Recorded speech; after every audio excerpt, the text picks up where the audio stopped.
Roseselsa is a little bit of a complicated name, so I'm just going to call these the Rose Earfree i5. And as I mentioned in my favorite audio picks video, this is my current go-to recommendation, and it's just 60 bucks retail. So buckle up and let me tell you why this is worth your hard-earned money. Selamat pagi! Good morning everyone, Kenneth here and welcome to my review of the Rose Earfree i5. As always, everything said is my own honest opinion. I've been using this for more than 2 months now, and yes, it replaces my Moondrop Mocha for my around 50 bucks recommendation because of a better balance of features. And we're going to discuss everything one by one, but let's start with the sound quality first. First of all, there are 4 EQ presets in the app, and by default, the pop one, I found it to be pretty fun, lots of bass and treble clarity. They go plenty loud as well. And then the hi-fi preset reduces the brightness on the upper mid to treble, making vocals less in your face and more balanced. A little bit, because in my opinion, the bass is still very strong, similar to the pop, and then the rock EQ makes it like a V-shaped sound, boosting the treble even more than default, with vocals being sent more to the back. Personally, I like the light EQ. It reduces a lot of the bass, which cleans up the overall tonality. And in terms of volume, you need to increase 1 click to be on par with the other EQs. But let's take a song example for comparison. First off, this is Harmony of Stars by QWER.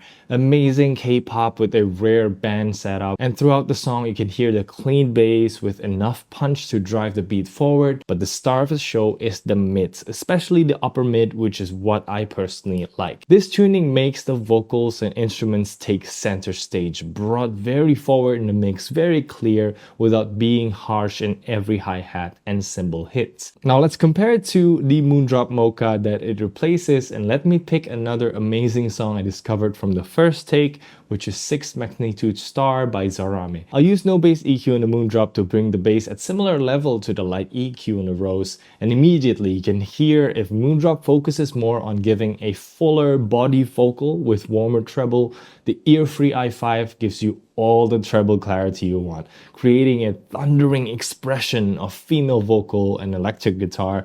It sounds so much more adventurous in contrast to the Mocha that's more laid back and balanced. Now, I have to say both sounded great here. Even in the incredibly busy chorus, they have nice separation and detail. Also, soundstage is about the same between the two here, which is amazing for a wireless earbuds at this price range. I mean, I still remember settling for a meh sound with the Redmi Buds 3 Pro, so it's pretty insane to see how much these companies have raised the bar for sound quality. Just keep in mind that you cannot change the mid to treble on both of these, so the EQ presets pretty much tunes the bass only, so choose according to your preference. Hit the thumbs up if you appreciate the video so far and subscribe for more reviews like this. Also, affiliate links are down below if you want to check it out. And let's move on and talk about the next big point where the Rose excels, which is build quality. Now, they're not big in unboxing, even though they revamped the packaging, but the unboxing experience is still, honestly, isn't very impressive. But what really grew on me is this cold hard aluminum case.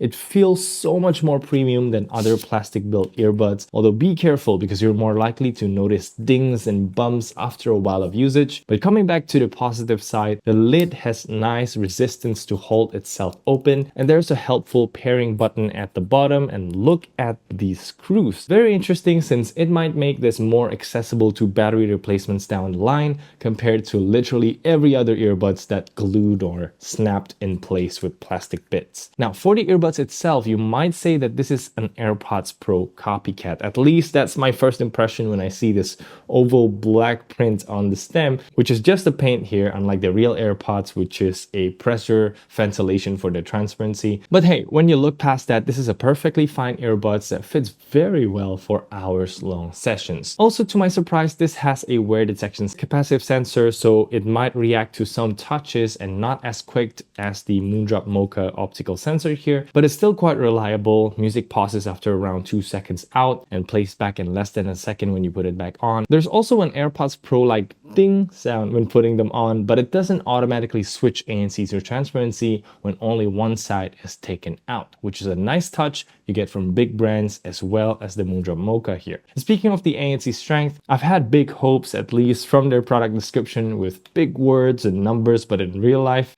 it's alright, I guess. For inconsistent noise like people chatter or background music, these don't block them as much, but I was quite surprised by how well it blocks airplane noise. I would go as far as ranking it better than the Huawei FreeBuds 6i because of one thing. It takes a more balanced approach in reducing the whole frequency range, which feels quieter at the end compared to the Huawei that reduces the low and mid like crazy, but left the upper treble untouched, making it noisier than it actually is. Depending on your priorities, this could be the only Achilles heel because the other things are very impressive and surprised me a lot for the price, but at least the ANC costs little to no in-ear pressure, so it's very comfortable. And they also sell these Super NC200 ear tips, which is basically a memory foam tip, which I was completely unaware of until it arrived. But it comes with all the ups and downs of a foam tip, like better passive noise isolation, but more in-ear pressure, so you'll know if you want it. Now, moving on to transparency, let me just say it straight, it doesn't feel as open as the Moondrop Mocha, so you don't feel as much pressure relief. Your own voice when talking is also not channeled back, so you still hear that bone conducted sound. But for quick conversations, you can definitely use the Rose just fine. So as long as it doesn't amplify weird frequency ranges, I think of it as a sidestep that you need to know. Now moving on, let's talk about the RoseLink app, and I instantly can say they are at the top among Chi-Fi brands,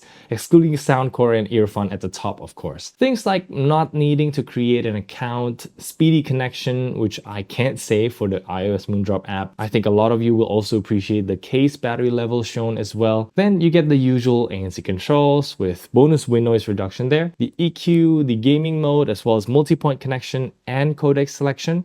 Now these last two things are connected, just like most budget buds. So if you use multi-point, you can only use SPC AAC. Then if you want to use LDAC, you have to turn multi-point off. I still believe multi-point holds more value than whatever single-digit percentage of placebo sound quality improvement you get from high-res codec. That's not even touching the 1 to 2 hours of extra battery consumption. So multi-point is good. We don't have that in the Moondrop Mocha, and that's quite a big reason why I switched the recommendation over. Now, still talking about the app, touch controls customization is great. There's 1, 2, 3 taps and hold actions. You can even disable the controls altogether. Just right now, you cannot put gaming mode in. For example, in Moondrops, it's assigned to 4 taps, so you can activate it on any side without a trip to the app. Finally, in the lab features tab, there's in-ear detection. You can customize your notification volume, which I appreciate. I always put it at the lowest. And you can also change what's included in your ANC mode cycle. For example, excluding ANC off in wind mode like I do here. And good thing is the voice prompt doesn't interrupt the music, which the Moondrops still do even on their latest Robin earphones. Finally, let's talk battery life, as these has a pretty crazy claim of 10 hours playtime. With ANC, you'll be hovering around 7 to 8 hours playtime. The case has 4 more charges, so these will last quite a while. There's no problem on that, though it doesn't have wireless charging like the Mocha do. But this feature is more like I appreciate it if it's there, but completely fine if it's absent. There is one last killer feature you get on the Rose, and that is the mic quality. The Goer Tech mics with AI noise reduction algorithm they use smokes